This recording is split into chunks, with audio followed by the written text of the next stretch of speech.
تو اس کے پاس وہی کچھ تھا، وہ سارا لٹانا چاہتا تھا، آقا علیہ السلام نے اجازت نہیں دی۔ یہ ایمان کا ایک درجہ ہے، یہ ایمان کا۔ اب سیدنا ابو بکر صدیق آ جاتے، آقا علیہ السلام نے فرمایا اللہ کے لشکر کو مال کی ضرورت ہے، خرچ کرو۔ سیدنا فاروق اعظم رضی اللہ تعالیٰ عنہ فرماتے ہیں کہ میرے دل میں آیا کہ ہمیشہ ابو بکر صدیق بڑھ جاتے ہیں نیکی کے عمل میں، خیرات میں، حسنات میں ہمیشہ بڑھ جاتے ہیں، آج تو میں نہیں بڑھنے دوں گا۔ ان کا مقابلہ نیکی میں ہوتا تھا، ہمارا مقابلہ بدی میں ہوتا ہے، ہمارا مقابلہ مکانوں میں ہوتا ہے، ہمارا مقابلہ گاڑیوں میں، مال و دولت میں، روب دبدبے میں، برادری میں، ہمارا مقابلہ ان چیزوں میں ہوتا ہے۔ یہ ایمان کی باتیں نہیں ہیں نا، یہ ایمان کی باتیں نہیں۔ ایمان کی بات ہو تو سابقو بالخیف الخیرات، نیکیوں میں انسان بڑھتا ہے۔ تو فرمان لگے کہ آج میں انشاءاللہ کوشش کروں گا کہ ہم ابو بکر کو نہ بڑھنے دیں رضی اللہ تعالیٰ عنہ، رضی اللہ تعالیٰ عنہما۔ گھر گئے، سارا سامان جمع کیا، آدھا گھر والوں کے لیے رکھا، اور سیدنا فاروق اعظم رضی اللہ تعالیٰ عنہ نے آدھا مال اسباب کلہ کے آقا علیہ السلام کی بارگاہ میں دے دی۔ آقا علیہ السلام نے پوچھا عمر گھر والوں کے لیے کچھ چھوڑائے ہو؟ عرض کہ یا رسول اللہ آدھا مال گھر رکھا ہے، آدھا آپ کی بارگاہ میں لایا ہوں، خیرات کیا ہے۔ اتنے میں سیدنا صدیق اکبر آ گئے رضی اللہ تعالیٰ عنہ۔ یہ جو ترمذی شریف ابو داؤد سیاستہ میں جو حدیث آئی ہے، پہلے وہ مضمون بیان کرتا ہوں، پھر اس کے بعد اس مضمون کا ایک اگلا حصہ بھی ہے جسے امام ابن عساکر نے، امام سلمی نے اور کئی ائمہ نے بیان کیا اپنے طرق سے۔ سیدنا ابو بکر صدیق رضی اللہ تعالیٰ عنہ آ گئے، آقا علیہ السلام نے فرمایا ما ابقیت لأہلک یا ابا بکر۔ پہلے تو اس پہلی والی حدیث کے ساتھ موازنہ کر لینا، وہ جس نے کہا تھا یہ سونے کی ڈلی آقا تقسیم کر دیں، آپ نے واپس بھیج دیا، نہیں لیا۔ ابو بکر صدیق آ گئے رضی اللہ تعالیٰ عنہ، پوچھا ابو بکر گھر والوں کے لیے کیا چھوڑائے ہو؟ عرض کیا ابقیت لہم اللہ و رسولہ، یا رسول اللہ گھر والوں کے لیے اللہ اور اللہ کا رسول چھوڑ کے آیا ہوں۔ یہ نہیں کہا یا رسول اللہ دیکھ بات سارا کچھ سمیٹ کے لے آیا، کچھ بھی نہیں چھوڑا۔ اور آخری چادر جو زیب تن ہے، جو تن پہ جسم پہ لپیٹی ہوئی ہے، اس کو بھی ٹانکے لگائے ہوئے ہیں کانٹوں کے، کچھ بھی نہیں چھوڑا۔ گھر شام کے پکانے کھانے کے لیے بھی کچھ نہیں چھوڑا۔ یہی بات اس کی تھی کہ اور گھر میں کچھ نہیں، یہی بات ادھر بھی ہے کہ گھر میں کچھ نہیں چھوڑا، سب کچھ لے جائے۔ مگر ان کا، اس صحابی کا کلام یہ تھا کہ یا رسول اللہ یہی کچھ تھا جو لے آیا ہوں اور میرے پاس کچھ نہیں۔ اب جب ادھر آقا علیہ السلام پوچھتے ہیں کہ کیا چھوڑ آئے ہو، تو ان کا جواب یہ ہے ابقیت لہم اللہ و رسولہ، یا رسول اللہ گھر کے لیے بڑا کچھ چھوڑ آیا ہوں، بہت کچھ چھوڑ آیا ہوں گھر کے لیے۔ آقا نے پوچھا کیا؟ فرمایا اللہ اور اللہ کا رسول چھوڑ کے آیا۔ اب آقا علیہ السلام سمجھ تو گئے کہ گھر میں کچھ نہیں ہے، اللہ اللہ کا رسول چھوڑ کے آیا۔ ان کا قبول کر لیا، ان کو واپس نہیں بھیجا۔ اب دیکھیے دونوں صحابی ہیں، اس کو کہتے ہیں لیزدادوا ایمانا مع ایمانہم، اس کے ایمان کا درجہ اس کا تھا، ان کے ہاں ایمان کا درجہ ابو بکر صدیق کا تھا رضی اللہ تعالیٰ عنہ، اور اس میں مقابلہ نہیں ہو سکتا۔ تو جب ایمان بڑا اونچا ہو جاتا ہے، سکون نازل ہو جاتا ہے، تو غنائے نفس نصیب ہو جاتی، پھر گھر میں کچھ ہو یا نہ ہو دل متزلزل نہیں ہوتا۔ کھانے کو کوئی لقمہ گھر میں پڑا ہو یا نہ پڑا ہو دل متزلزل نہیں ہوتا۔ پھر وہ یہ زبان سے نہیں کہتا کہ اور کچھ نہیں میرے پاس، نہیں، ہائے ہائے ہائے، وہ زبان سے یہ نہیں کہتا، وہ کہتا ہے بہت کچھ ہے، وہ کہتا ہے بہت کچھ ہے۔ اس لیے کہ مال کا ہونا یا نہ ہونا اس ایمان والے کے لیے جس پر سکینت الہیہ نازل ہو جاتی ہے، یہ میٹر ہی نہیں کرتا کہ مال ہے یا نہیں، اس کے ہاں میٹر یہ کرتا کہ محبوب راضی ہے یا نہیں۔ آقا علیہ السلام خوش ہو گئے، قبول فرما لیا، بات ختم ہو گئی۔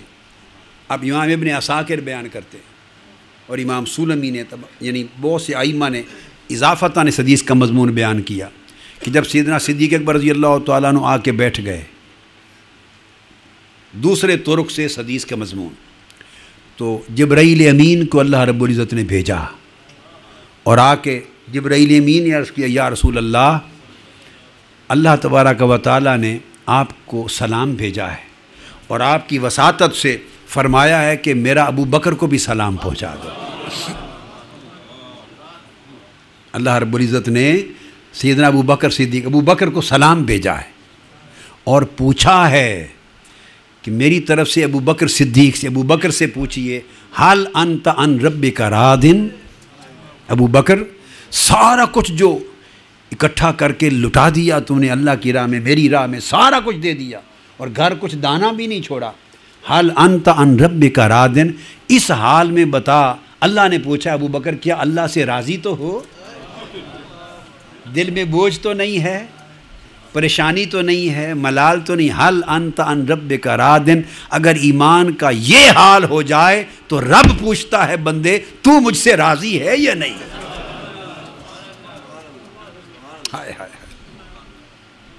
ایک حال یہ ہے کہ بندہ پوچھتا ہے مولا تو راضی، مجھ سے راضی ہے یا نہیں؟ بندہ طالب رضا ہے، پوچھتا ہے کہ میرا مالک مجھ سے راضی ہے یا نہیں۔ اور اگر اس درجے پہ چلا جائے انسان تو رب پوچھتا ہے کہ بندے بتا تو مجھ سے راضی ہے یا نہیں؟ ہائے ہائے ہائے ہائے ہائے،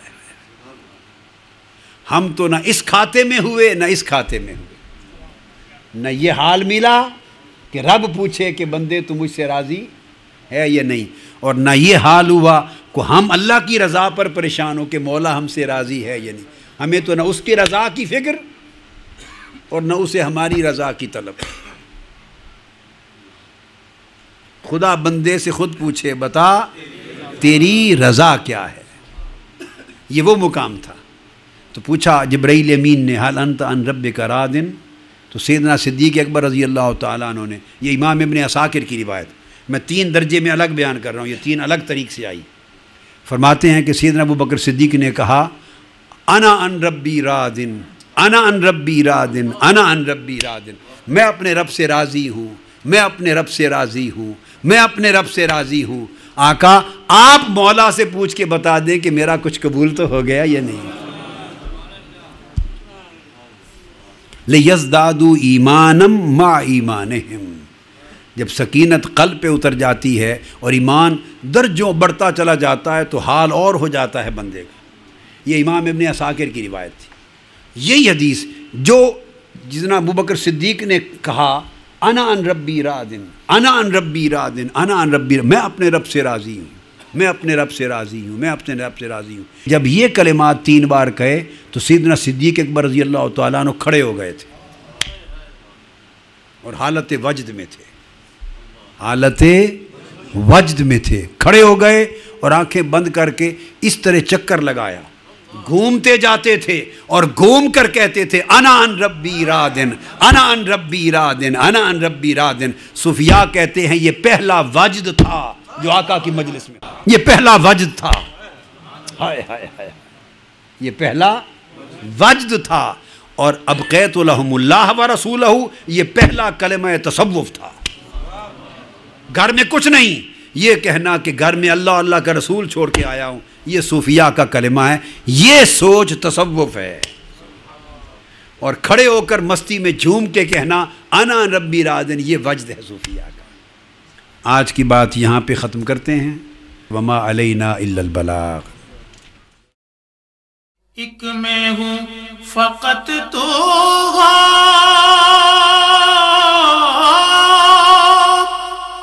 اور عالم ہو،